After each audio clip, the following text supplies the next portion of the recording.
What did you think about the changes that Vatican II brought? Well, I guess it's just part of my personality. I just took whatever came. Sure, right. Yeah. Because I figured the Lord has called me to this vocation, and it's all His business. And if it's His business, He's got to help me run it. Right. And He did.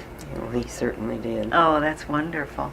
That's the way we have to get through these times, isn't it? Yes, and I had wonderful experiences teaching high school. I love teaching high school. You liked it better than grade school? Well, as you go along, you begin to pick up more steam, I think. Yeah.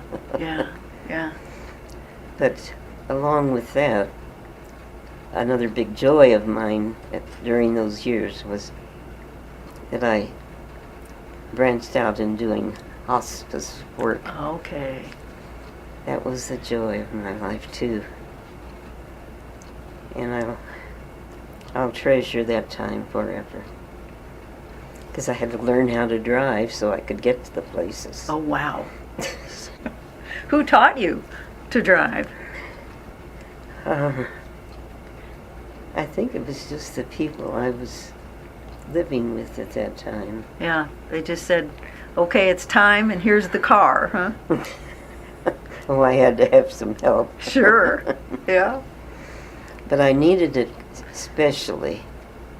It became urgent when I decided, besides teaching, to do hospice work. How did you find out about hospice or the need? Were some other sisters involved with it, or? No. I'm not real sure how that got started. But it was a good thing. Oh, it was a joy. Do you have some special fond memories of your work with hospice? I have one especially that I'll never forget. Oh. They called me. Well, first of all, I had to learn to drive. Sure. And then the hospital was a little distance from our... So that was where the hospice was located? In Kansas City. Oh, in Kansas City. Well, in was it Paola? It was right next... Let's see what it says. It was Olathe, maybe? Olathe, probably, yeah, yes. Uh-huh. Okay. Yeah, so I learned to drive. Sure, that's not real close. That's not walking distance, is No. it? But you have one special memory, huh? I have one very special memory. I had usually a set day that I went. Mm-hmm. But this one time they called me and asked me if I could possibly come because they thought they had one person that was dying. Mm-hmm. And they thought maybe I could be of help.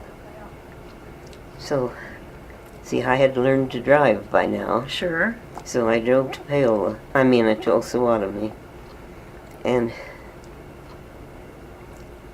I remember going into the hospital there.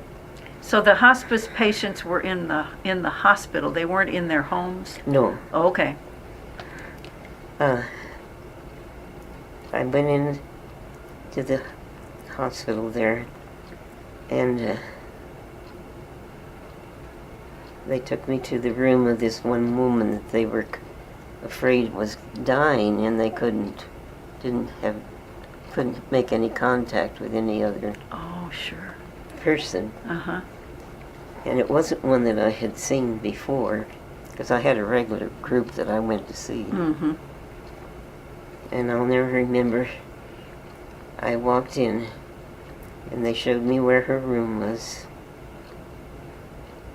And when I walked in, her bed would be like way at the end of my room and a little bit further back up. Mm-hmm. So I walked the length of that, and there was a nurse there by her side. And she was just lying there, and she had her eyes somewhat open, I began to talk to her and began praying. And then I said to her, "Would you like to receive Holy Communion?" And she looked up at me and somewhat, I just took that as a yes. Mm-hmm. So I bent over her and she opened her mouth and I laid the host on her tongue. She closed her mouth and died. Oh my. I'll never, ever forget that. Wow. I can still see me going down it's kind of a distance from her bedroom door to where her bed was. Uh-huh. And I can still almost, after all these years, see every step I took, and then that happened. Wow.